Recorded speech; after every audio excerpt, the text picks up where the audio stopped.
उसूल दिल छू लेने वाली कहानी। सारिका, सबने खाना खा लिया है। अब तुम ऐसा करो कि रसोई से बाहर आ जाओ। मैं तुमको भी गर्मा गर्म रोटियां सेक कर खिला देती हूँ। फिर मैं भी बैठकर खा लूंगी। माया जी ने अपनी नई नवेली बहू सारिका से रसोई में आकर कहा, जो कि एक दिन पहले ही हनीमून से वापस आई थी और आज पहली रसोई की रस्म के बाद सबको अपने हाथों से खाना बनाकर खिला रही थी।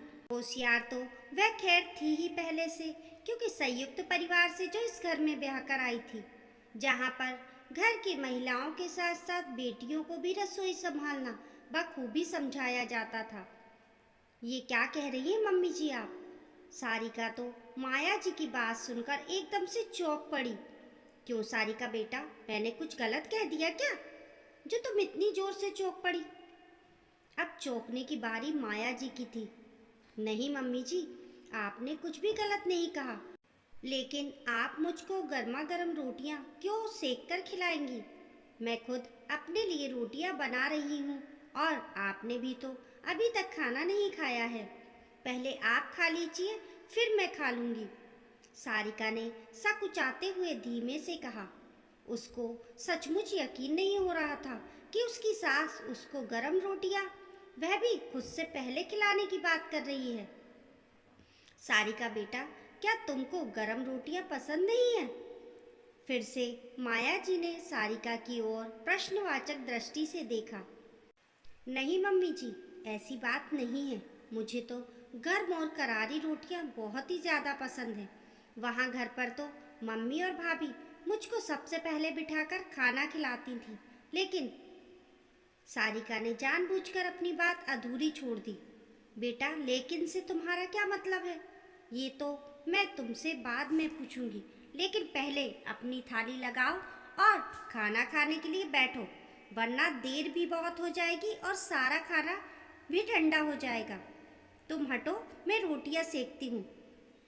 इतना कहकर माया जी ने सारिका को वहाँ से हटा दिया और खुद रोटी सेकने के लिए खड़ी हो गई। खैर, सारिका ने सास के हाथों की सेकी गर्मा गर्म और करारी रोटियों का आनंद उठाया। माया जी रोटियां बना भी बड़े लाड़ प्यार से रही थी। इतना लाड़ प्यार और स्नेह देखकर सारिका की आंखों में तो आंसू की झिलमिलाहट तैर आई। क्या सचमुच एक सास अपनी बहू से इतना स्नेह कर सकती है? लेकिन मायके में तो यह सब बिल्कुल ही गुनाह है। उसकी भाभी को तो उसने कभी गरम खाना खाते हुए नहीं देखा। गरम खाना तो दूर की बात, उन्होंने तो कभी डाइनिंग टेबल पर भी बैठकर खाना नहीं खाया। उसके यहाँ के रिवाज के मुताबिक तो बहुएं तो ज़मीन पर ही दरी या बैठकर डालकर बैठती हैं, लेकिन यहाँ तो मम्मी जी ने शादी के दूसरे दिन ही उससे सबके साथ बराबर में बिठा दिया था। तब भी उसको बहुत ही ज़्यादा ताज्जुब लगा था। उसकी मम्मी और दादी ने तो उसको सबके बराबर में बैठने के लिए मना किया था, लेकिन यहाँ तो मम्मी जी सचमुच बहुत अच्छी हैं। घूंघट भी पहले ही दिन हटवा दिया, वरना मायके में तो उसकी मम्मी अभी भी दादी जी के सामने सिर पर पल्लू रखती हैं। सारिका के लिए ये सब बातें सचमुच बहुत चौंकाने वाली थी, लेकिन आज गर्मा गर्म खाना ये तो कुछ ज़्यादा ही हो गया था। इसलिए वह कुछ कुछ हैरान परेशान थी। अभी वह बेटी बैठी ये बात सोच ही रही थी कि माया जी हाथ में मीठे की कटोरी लेकर आ गई। सारिका बेटा, ये लो तुम्हारा मनपसंद मीठा, क्योंकि शादी से पहले तुम्हारी मम्मी ने बताया था कि समधन जी, हमारी सारिका मिठोली बहुत ही ज़्यादा है। तब मैंने भी मुस्कुराते हुए कहा था कि समधन जी, हमारे यहाँ भी किसी चीज़ की कमी नहीं है। ये कहकर माया जी मुस्कुराते हुए सारिका के पास ही बैठ गई। मम्मी जी, आप सचमुच बहुत अच्छी हैं, वरना मम्मी और दादी जी ने तो कुछ और ही कहा था मुझसे। मैं तो जिस दिन से इस घर में आई हूँ, यहाँ की सारी बातें मुझको चौंकाती जा रही हैं। सारिका ने कुछ सोचते हुए कहा। तो सारिका बेटा बताओ, आखिर क्या कहा था तुम्हारी मम्मी और दादी ने? माया जी ने मुस्कुराते हुए पूछा और अपनी निगाहें सारिका के चेहरे पर टिका दी। मम्मी जी, उन दोनों ने तो यही कहा था कि ससुराल में सबको खिलाने के बाद ही खाना खाने बैठना, भूल कर भी अपनी कोई इच्छा मत बता देना, और जो भी मिले ठंडा या गरम उसको चुपचाप से खा लेना, वरना ससुराल में सब लोग कहेंगे कि बताओ भला कैसी नासमझ बहू मिली है। फिर हम लोगों की बदनामी होगी सो अलग। और ये भी कहा था कि सबके बराबर मत बैठना, सर पर घूंघट हर समय होना चाहिए, लेकिन आपने तो वैसा कुछ भी नहीं करवाया। सारिका की आंखें मारे स्नेह के भर आईं। मम्मी जी, मैं तो यहाँ पर बिल्कुल उसका विपरीत ही देख रही हूँ। और हाँ मम्मी जी, मेरी भाभी भी सबको खिलाने के बाद ही खाना खाने बैठती हैं। आज तक उनको गरम रोटियाँ या गरम खाने के लिए किसी ने भी नहीं पूछा, मैंने भी नहीं। लेकिन अब जब मैं घर वापस जाऊंगी तो सबको आपके बारे में बताऊंगी कि देखो मेरी मम्मी जी कितनी प्यारी और समझदार हैं, और उन सबको भी आपका आदर्श अपनाने के लिए कहूँगी। शायद मेरी भाभी को भी ये सब सुख मिले तो जो मुझको आपसे मिल रहा है। बिल्कुल सही कह रही हो तुम सारिका बेटा, लेकिन पता नहीं हमारे समाज में इतनी बड़ी कुरीति क्यों है। इस उम्र की बेटी को तो लोग हाथों हाथ लेंगे, लेकिन इस उम्र की ब्याह कर आई बहू पर जिम्मेदारियों का बोझ डालकर उसकी हर इच्छा की अवहेलना करने लग जाते हैं।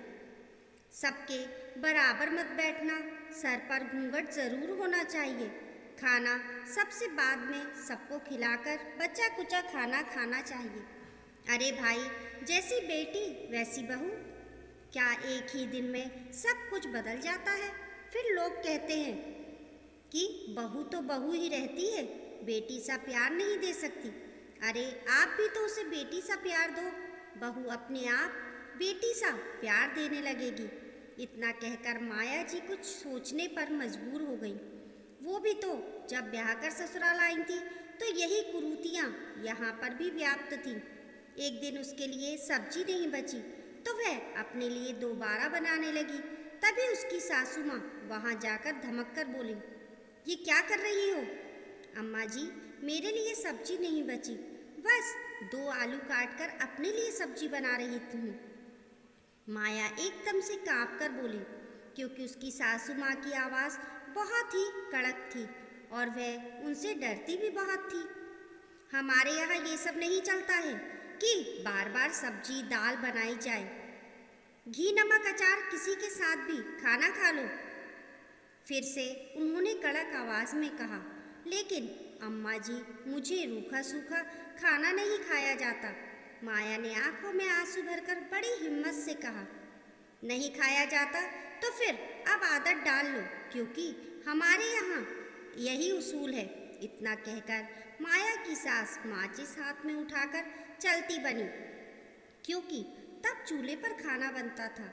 माया की आंखों में बरबसता के आंसू निकल पड़े, लेकिन उसने तभी उसी समय रोते रोते संकल्प ले लिया था कि वे अपनी बहू को बिल्कुल बेटी सा प्यार देंगी, कभी भी बहू का नाम ले देकर उसको किसी बंधन में नहीं बांधेंगी।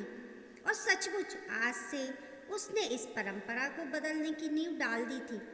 क्या हुआ मम्मी जी, आप कुछ सोच रही हैं? सारिका ने आश्चर्य से पूछा। कुछ नहीं बेटा, जो बीत गया सो बीत गया, लेकिन अब तो सब कुछ अच्छा ही अच्छा होगा। ये कहकर माया जी मुस्कुराने लगी और उन्होंने अपने हाथों से सारिका के मुंह में चम्मच से रबड़ी डाल दी। सारिका अपने भाग्य पर इतराने लगी और इस बार जब वह मायके गई तो दादी जी और मम्मी सब ने उसके ससुराल की बातों के बारे में पूछना शुरू किया। मेरी लाडो का चेहरा तो बिल्कुल खिला खिला है, लगता है कि ससुराल में बड़ा दुलार मिला है। सारिका की भाभी ने दुलार से उसको गले लगा लिया। आप लोगों को मैं अगर वहाँ की बातें बताऊंगी तो आप लोग सचमुच अपने दांतों तले उंगली दबा लेंगे कि एक बहू के साथ ऐसा व्यवहार भी हो सकता है, उसको भी घर की बेटी जैसा दर्जा दिया जा सकता है। ये कहते हुए सारिका ने अपनी सासू माँ की सारी बातों को बताना शुरू कर दिया कि कैसे उसकी सास ने उन लोगों की हर धारणा को गलत साबित कर दिया। अब तो सचमुच दादी, मम्मी और भाभी तीनों ने अपने दांतों तले उंगली दबा ली। मान गए आप लोग ना? सारिका ने मुस्कुराते हुए कहा, लेकिन मेरी एक विनती है, आप लोग भी इन सब बातों से कुछ सीखकर मेरी प्यारी सी भाभी को वैसा ही प्यार और स्नेह दीजिए। सारिका ने हाथ जोड़कर अपनी भाभी मधु की ओर देखते हुए कहा, ठीक है भाई, ठीक है।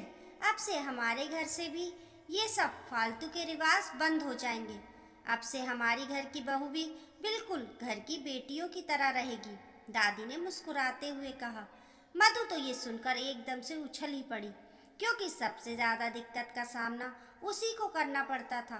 और कहने की बात नहीं, दादी ने सचमुच अपनी कही बात पर अमल करना शुरू कर दिया।